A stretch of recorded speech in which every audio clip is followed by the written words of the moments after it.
नमस्कार, मैं हूं अंकुर। आप देख रहे हैं सत्य हिंदी का न्यूज बुलेटिन।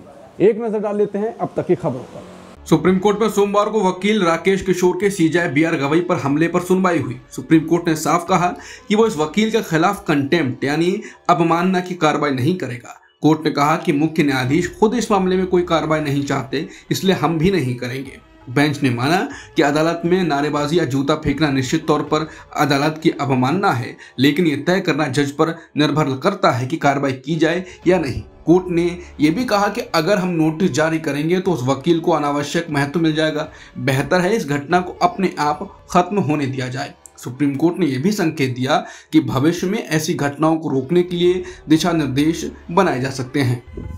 सुप्रीम कोर्ट ने सोमवार को दिल्ली पुलिस की लापरवाही पर नाराजगी जताई। मामला 2020 के उत्तर पूर्वी दिल्ली दंगों की बड़ी साजिश से जुड़ा है, जिसमें उमर खालिद, शर्जील इमाम, उल्फिशा फातिमा और मीरान हैदर की जमानत याचिकाएं लंबित हैं। ये सभी करीब 5 साल से जेल में बंद हैं। सुनवाई के दौरान अतिरिक्त solicitor general Suryaprakash V Raju ने जवाब दाखिल करने के लिए समय मांगा, जिस पर जस्टिस अरविंद कुमार और एनवी अंजारिया की बेंच ने सख्त टिप्पणी की। अदालत ने कहा कि जमानत के मामलों में जवाब दाखिल करने की जरूरत नहीं होती। पुलिस के पास जवाब देने के लिए काफी समय था। जस्टिस कुमार ने कहा कि 5 साल बीत चुके हैं, अब ये सिर्फ जमानत पर विचार का मामला है। शुक्रवार तक जवाब तैयार रखें।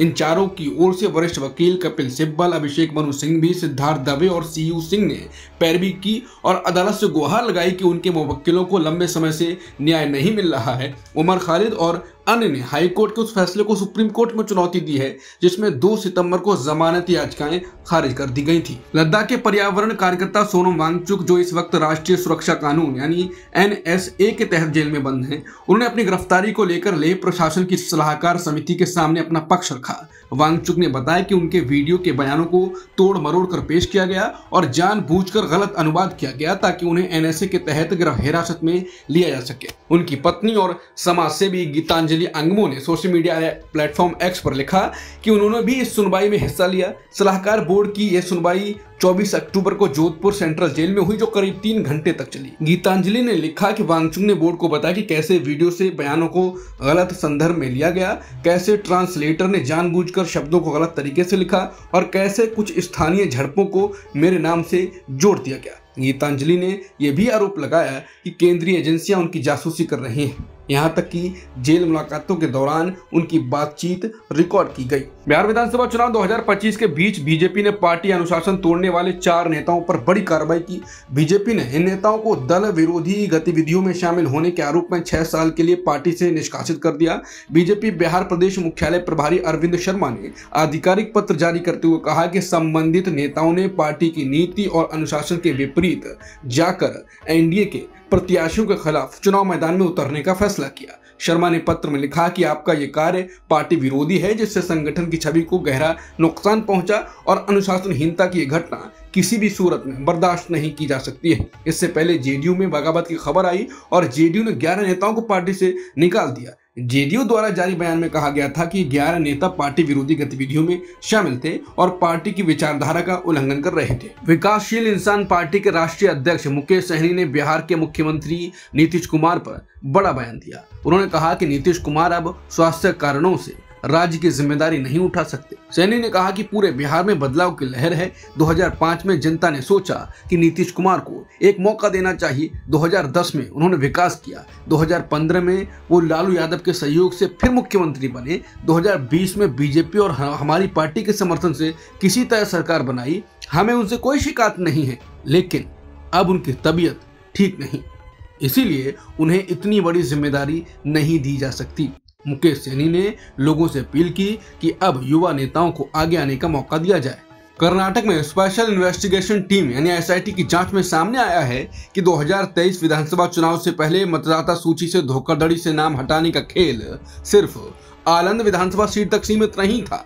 SIT को शक है कि कलबुर्गी जिले की कम से कम 2 और सीटों की वोटर लिस्ट से भी नामों में हेराफेरी की गई। सूत्रों के मुताबिक कलबुर्गी इलाके के कुछ बीजेपी नेताओं ने एक डेटा सेंटर से संपर्क कर ये काम करवाया था। बताया जा रहा है कि उस डेटा सेंटर के साथ एक उम्मीदवार की ओर से वोटर लिस्ट बदलने का समझौता किया गया था। एक अधिकारी के अनुसार गुलबर्गा शहर की एक सीट पर करीब 35,000 वोटरों के नाम में बदलाव किया गया और इनमें ज्यादातर अल्पसंख्यक समुदाय के लोग थे। जांच में पता चला कि कलबुर्गी के एक अकाउंटेंट के जरिए डेटा सेंटर को पैसे ट्रांसफर किए गए थे। एसआईटी ने उस अकाउंटेंट का लैपटॉप जब्त कर लिया था और उसे जांच में मुख्य खिलाड़ी माना जा रहा है। इंडियन एक्सप्रेस की रिपोर्ट के मुताबिक डेटा सेंटर में काम करने वालों को हर ऑनलाइन एप्लीकेशन के लिए 80 रुपए दिए जाते थे।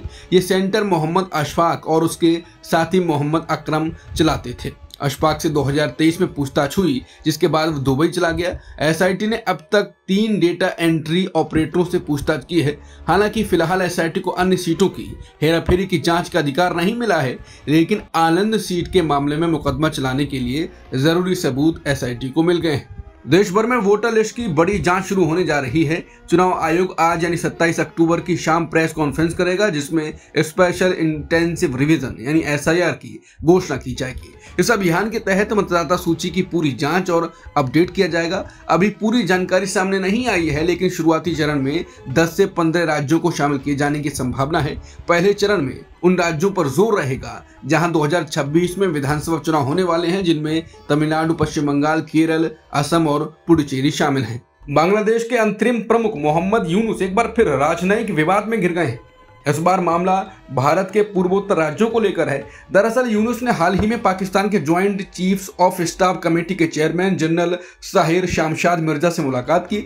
इस दौरान यूनुस ने उन्हें किताब भेंट की, जिसका नाम है आर्ट ऑफ ट्रायम्फ। लेकिन विवाद तब खड़ा हुआ जब इस किताब के कवर पर छपा बांग्लादेश का नक्शा विकृत यानी डिस्टॉर्टेड पाया गया, जिसमें भारत के असम समेत 7 उत्तर पूर्वी राज्य बांग्लादेश का हिस्सा दिखा दिए गए।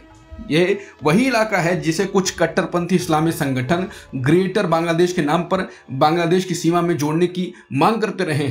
इस घटना के बाद सोशल मीडिया पर भारत में भारी नाराजगी देखने को मिली। लोग सवाल उठा रहे हैं कि क्या यह जानबूझकर किया गया कदम है या किसी गलतफहमी का नतीजा। बताया जा रहा है कि यह मुलाकात ऐसे समय हुई जब पाकिस्तान और बांग्लादेश के रिश्तों में सुधार के संकेत मिल रहे हैं। दोनों देशों के बीच संबंध 1971 के युद्ध के बाद से हमेशा तनावपूर्ण रहे। विदेश मंत्री एस जयशंकर ने सोमवार को अमेरिकी विदेश मंत्री मार्को रूबियो से मुलाकात की। ये बैठक मलेशिया की राजधानी कुआलालंपुर में चल रहे आसियान समिट के दौरान हुई। दोनों नेताओं ने भारत अमेरिका के द्विपक्षीय रिश्तों, क्षेत्रीय मसलों और वैश्विक मुद्दों पर चर्चा की। जयशंकर ने सोशल मीडिया प्लेटफॉर्म एक्स पर लिखा कि अमेरिकी विदेश मंत्री मार्को रूबियो से मुलाकात कर खुशी हुई। द्विपक्षीय संबंधों और वैश्विक मुद्दों पर सार्थक चर्चा हुई। ये बैठक ऐसे समय पर हुई है जब भारत और अमेरिका के बीच व्यापार समझौते पर बातचीत अंतिम चरण में है। अमेरिका के विदेश मंत्री मार्को रूबियो ने कहा कि पाकिस्तान के साथ बढ़ते रिश्तों का असर भारत से दोस्ती पर नहीं पड़ेगा। उन्होंने कहा कि भारत और अमेरिका के बीच संबंध गहरे, ऐतिहासिक और बेहद अहम है। रूबियो ने बताया कि वॉशिंगटन पाकिस्तान के साथ आतंकवाद विरोधी सहयोग को और आगे बढ़ाना चाहता है, लेकिन ये किसी भी तरह भारत की कीमत पर नहीं होगा। जब उनसे पूछा गया कि क्या भारत ने इस पर चिंता जताई है, तो उन्होंने कहा कि भारतीय परिपक्व हैं और समझते हैं कि अमेरिका कई देशों से रिश्ते बनाए रखता है। हाल ही में अमेरिका और पाकिस्तान के बीच खनिज और ऊर्जा क्षेत्र में $500 मिलियन का समझौता हुआ है। रूबियो ने इसे व्यावहारिक विदेश नीति का हिस्सा बताया। अमेरिकी सपने की हकीकत अब दर्द बन गई है। हरियाणा के 50 युवक जो बेहतर जिंदगी की तलाश में अमेरिका गए थे, अब निराश होकर वापस लौटे हैं। ये सभी लोग रविवार सुबह अमेरिका से डिपोर्ट यानी निकाले गए। इनकी उम्र 25 से 40 साल के बीच है। जानकारी के मुताबिक इनमें से 16 युवक करनाल, 14 कैथल, 5 कुरुक्षेत्र और 1 पानीपत से हैं। अमेरिका पहुंचने के लिए इन युवकों ने डंकी रूट यानी दक्षिण और मध्य अमेरिका के रास्ते से होकर गैर कानूनी तरीके से सीमा पार की थी। कई लोगों ने इसके लिए जमीन बेची, घर गिरवी रखे और एजेंटों को लाखों रुपए दिए, लेकिन सपना अधूरा रह गया। कुछ युवक अमेरिका में सालों तक रहे तो कुछ महीनों में ही पकड़े गए। कई लोगों को डिपोर्ट होने से पहले जेल भी जाना पड़ा। अब ये सभी युवक कर्ज और मायूसी में घर लौटे हैं। उनके परिवार का कहना है कि अब एजेंटों के खिलाफ सख्त कार्रवाई होनी चाहिए ताकि कोई और इस रास्ते पर न जाए। ब्रिटेन में फिर एक बार नस्लीय हमले का मामला सामने आया है। इस बार 20 साल की एक भारतीय मूल की युवती के साथ रेप की घटना हुई। वेस्ट मिडलैंड्स पुलिस के मुताबिक वॉल्सॉल के पार्क हॉल इलाके में शनिवार शाम को एक युवती को सड़क पर परेशान हालत में देखा गया। पुलिस जब पहुंची तो पता चला कि उसके साथ रेप हुआ है और ये हमला नस्ली नफरत के कारण किया गया। पुलिस ने संदिग्ध व्यक्ति की तलाश के लिए सीसीटीवी फुटेज जारी किया है। आरोपी की उम्र करीब 30 साल बताई जा रही है। वो गोरा है, छोटे बालों वाला है और घटना के समय काले कपड़ों में था। जांच की जिम्मेदारी संभाल रहे डिटेक्टिव सुपरिंटेंडेंट रोनिन टायर ने कहा, ये एक बेहद घिनौना हमला था। हम आरोपी को पकड़ने के लिए हर संभव कोशिश कर रहे हैं। गौरतलब है कि लगभग 1 महीने पहले ब्रिटिश सिख महिला के साथ भी ऐसा ही नस्लीय हमला हुआ था। लगातार हो रहे इन मामलों ने ब्रिटेन में भारतीय मूल के लोगों की सुरक्षा पर सवाल खड़े कर दिए हैं। महाराष्ट्र के मुख्यमंत्री देवेंद्र फडणवीस ने रविवार को सतारा जिले में महिला डॉक्टर की मौत के मामले में बीजेपी के पूर्व सांसद रणजीत सिंह नायक निम्बालकर और एनसीपी विधायक सचिन पाटिल को क्लीन चिट दे दी। फडणवीस ने कहा कि कुछ लोग हर चीज में राजनीति कर रहे हैं। बिना किसी वजह के निम्बालकर और पाटिल के नाम इस मामले में घसीटे गए, लेकिन महाराष्ट्र जानता है कि देवा भाऊ कौन है। अगर उनके खिलाफ कोई सबूत होता तो मैं खुद ये कार्यक्रम रद्द कर देता। मुख्यमंत्री ने यह बयान सतारा और सोलापुर में विकास कार्य के उद्घाटन के दौरान दिया, जहां उनके साथ निम्बालकर, पाटिल और महायुति गठबंधन के अन्य नेता भी मौजूद थे। आपको बता दें कि 23 अक्टूबर को सतारा के एक होटल में सरकारी महिला डॉक्टर मृत पाई गई। उनकी हथेली पर लिखे सुसाइड नोट में उन्होंने अपने मकान मालिक के बेटे प्रशांत बांगर पर शारीरिक और मानसिक प्रताड़ना का आरोप लगाया और सब इंस्पेक्टर गोपाल बादाने पर यौन शोषण और बलात्कार का। दोनों आरोपियों को पुलिस ने गिरफ्तार कर लिया है और वो पुलिस रिमांड में है। हालांकि अब इस मामले में राजनीतिक रंग ले लिया। डॉक्टर ने पहले भी कई बार शिकायत की थी कि स्थानीय पुलिस और एक सांसद उन्हें झूठे मेडिकल रिपोर्ट बनाने और आरोपियों को बचाने के लिए दबाव डाल रहे थे। अब फडणवीस के इस बयान के बाद मामला और विवादित हो गया है। छठ महापर्व को लेकर दिल्ली में सियासत गर्मा गई है। आम आदमी पार्टी के नेता सौरभ भारद्वाज ने बीजेपी पर आरोप लगाया कि प्रधानमंत्री मोदी के स्नान के लिए यमुना किनारे वासुदेव घाट पर नकली यमुना बनाई गई है।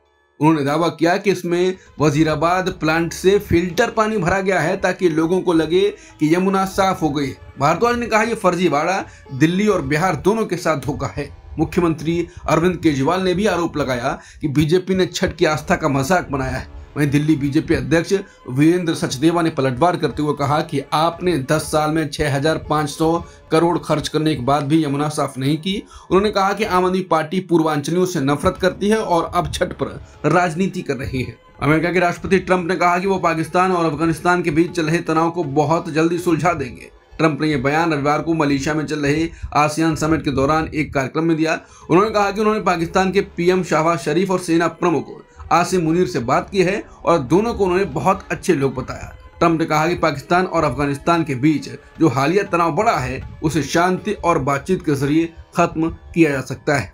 भारतीय वनडे टीम के उपकप्तान श्रेयस अय्यर को लेकर बड़ा अपडेट आया है। अय्यर को ऑस्ट्रेलिया के खिलाफ तीसरे वनडे में पसलियों में चोट आई। कैच लेते हुए उनके साथ ये हादसा हुआ था। अब उनकी हालत थोड़ी गंभीर है। अय्यर सिडनी अस्पताल में आईसीयू में भर्ती हैं। रिब केज इंजरी की वजह से उनको इंटरनल ब्लीडिंग हो रही है। बता दें कि ऑस्ट्रेलिया दौरे से पहले अय्यर को भारतीय वनडे टीम का उपकप्तान बनाया गया था। उन्होंने दूसरे वनडे में अच्छा प्रदर्शन करते हुए 50 भी जड़ी थी, लेकिन जो अय्यर की हालत है उसे देखकर लगता है कि उनको अब वापसी करने में थोड़ा वक्त लगेगा। अब तक की खबरों में इतना ही। बाकी खबरों के लिए बने रहिए सत्य हिंदी के साथ।